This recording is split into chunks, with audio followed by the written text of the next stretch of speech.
প্রচন্ড মারধর করতো, প্রচন্ড।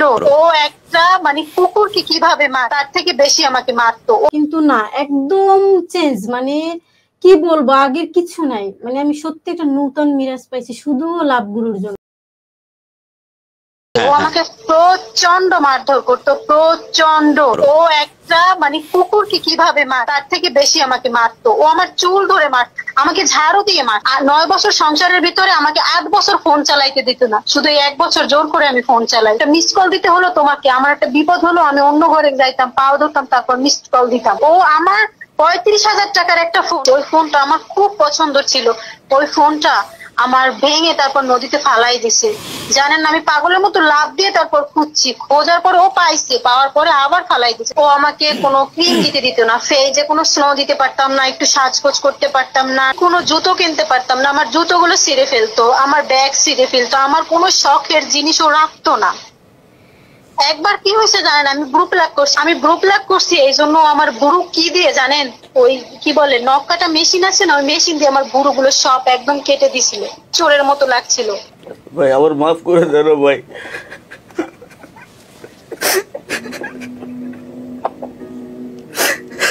একটা ফিরে আসো ভাই। তোমার জন্য আমার মনে কোনো জায়গা নেই। যদি আমার সন্তান আমার কাছে ফিরে চাও দিও।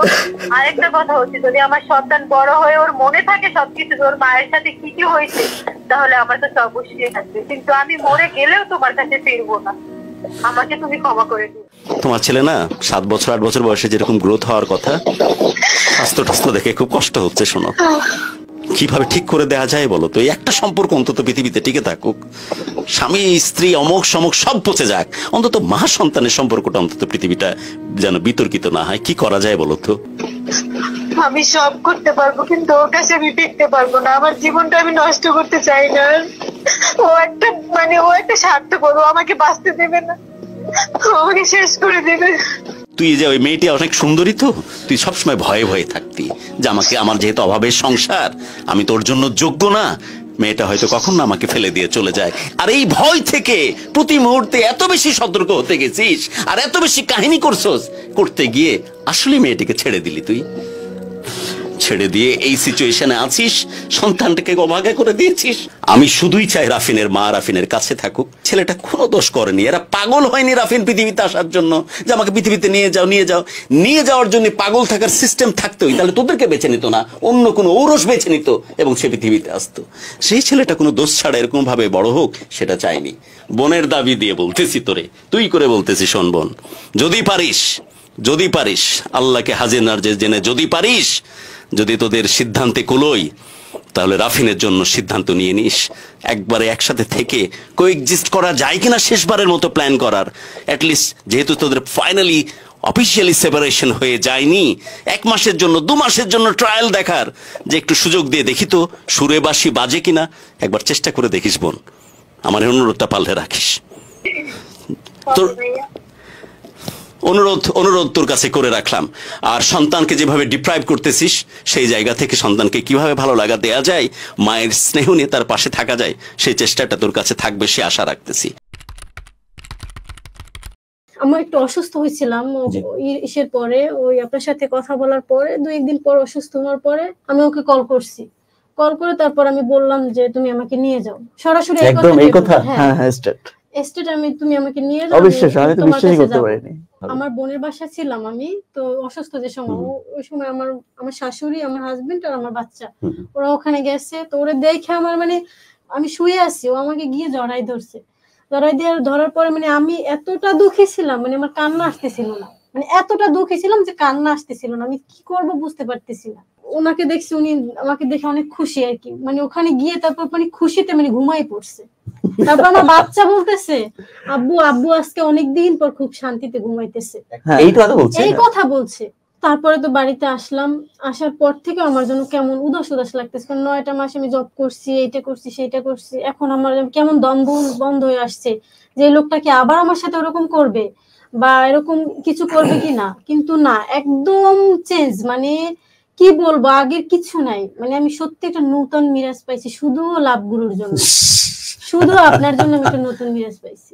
আগে ও প্রথমত আগে আমাকে খুব সন্দেহ করতো আর কি, ফোন ভালোভাবে ইউজ করতে দিত না, ফোনে টাকা রিসার্চ করতে দিত না, কিন্তু এখন মানে স্বাধীনভাবে সবকিছু করতে দেয়। আগের থেকে অনেক আলাদা হয়ে গেছে। আমাকে প্রত্যেকদিন বলে তুমি সাজুগুজু করো, কোথাও গেলে ভালোভাবে যাও, স্মার্ট ভাবে যাও, আমার ওয়াইফ আমার ভালো ভালো লাগবে, বা আমার ফ্যামিলির সাথে সবার সাথে খুব ভালোভাবে থাকতেছে।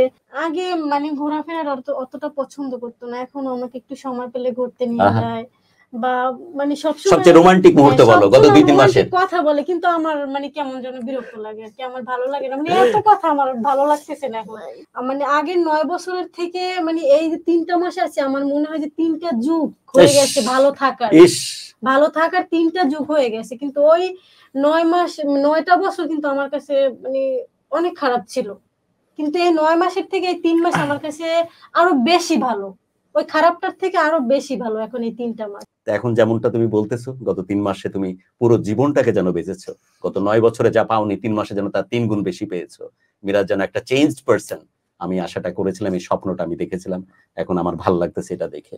সো মিরাজ প্লিজ আমাকে ছোট হতে দিস না, আবার কথা দে যে তুই মিনিমাম মিরাজ তুমি ভুল করবে না। না আশা করি না, ওরে বিন্দু মাত্র রাগ করার মতো এরকম পরিস্থিতি সৃষ্টি করবে। ও যদি টুকটাক ভুলও করে, বয়সও তো তুলনামূলকভাবে অনেক ছোট, মানে এই জিনিসটাকে একটু গাইড করে মানিয়ে নেওয়া, বড় ভুল ওর দ্বারা হবে না বলে আমি বিশ্বাস করি। এবং তোমার জায়গা থেকে ওই ধরনের ঘটনা যেন কোনোভাবে আর না ঘটে। মিরাজ কথা দাও। হ্যাঁ, সবার সামনে আমি কথা দিলাম যে আমি পিছনে যাই কিছু করছি, এখন ওই গল্প বাদ, এই 3 মাস যেমন ছিলে, এই পতিদেবের ভাব এটা থাকবে তো বাকি জীবনটা? ইনশাআল্লাহ সারাটা জীবন থাকবে। সারা জীবন থাকবে, সারা জীবন। ওকে ওকে। এবং সবচেয়ে বড় প্রাপ্তি হচ্ছে রাফিন 9 মাস পরে বাবা মাকে একসাথে পেয়েছে। আমি একটু কথা বলি তাহলে। আব্বা কেমন আছো এখন? ভালো। আর আগে কেমন লাগতো যখন মা ছিল না? ভালো লাগে নাই। কষ্ট হতো? মাকে দেখতে মন করতো? হ্যাঁ, মায়ের কাছে যেতে মন করতো? কথা বলো। কিন্তু মায়ের কাছে যেতে পারতে না? না।